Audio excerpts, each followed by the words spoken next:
Title, Ang Lumang Kahon. Sa pinakadulo ng baryo ng San Isidro, may isang bahay na matagal nang walang nakatira. Luma na ang bubong, ang mga bintana'y tila mga matang pagod nang tumingin sa mundo, at ang pintuan ay palaging nakasara, kahit walang kandado. Sabi ng matatanda, may dahilan kung bakit walang tumatagal sa bahay na iyon. Pero tulad ng maraming alamat, hindi yun pinaniwalaan ng mga kabataan. Isa na roon si Marco, isang estudyanteng mahilig sa lumang gamit at kwento ng nakaraan.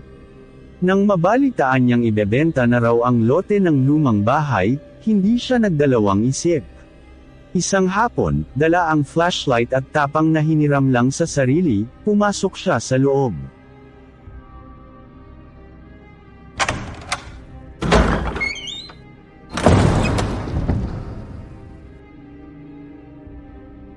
Tahimik ang bahay, sobrang tahimik.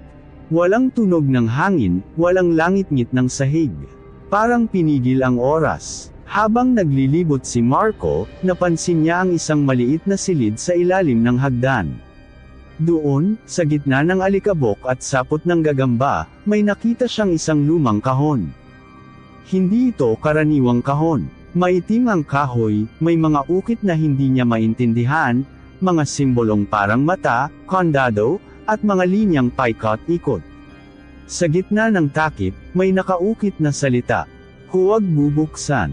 Napangiti si Marco, syempre bubuksan, bulong niya.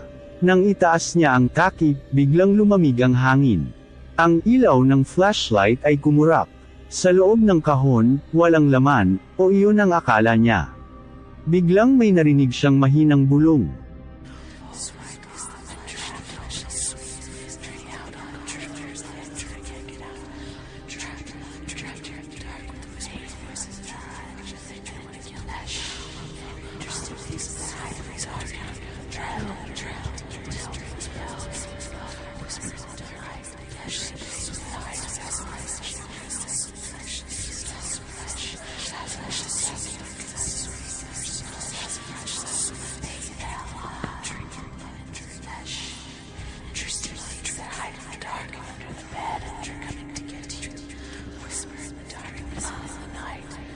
Parang galing sa loob ng ulo niya.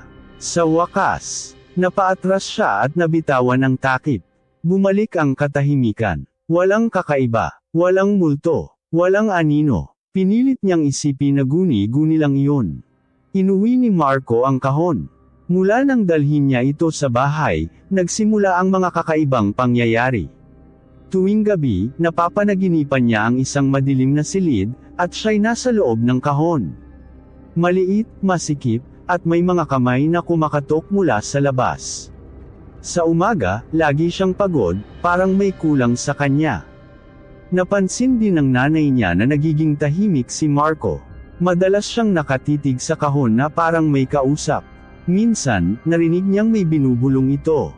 Isang gabi, habang nag-aaral si Marco, kusa na namang bumukas ang kahon. Mula rito, dahan-daang lumabas ang malamig na hangin, at isang tinig na hindi nabulong, kundi malinaw na malinaw. Ikaw ang pumili sa akin. Ngayon, ako naman ang pipili sa iyo.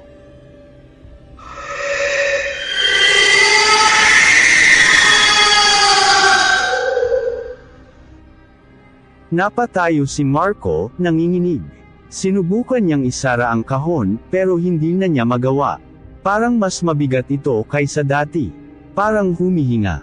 Kinabukasan, nawala si Marco.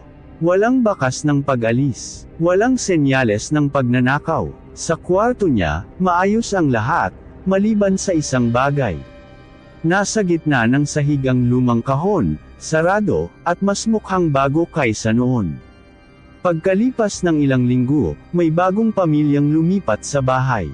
Habang naglilinis, nakita ng bunso nilang anak ang isang kahon sa ilalim ng kama. May nakaukit sa takip.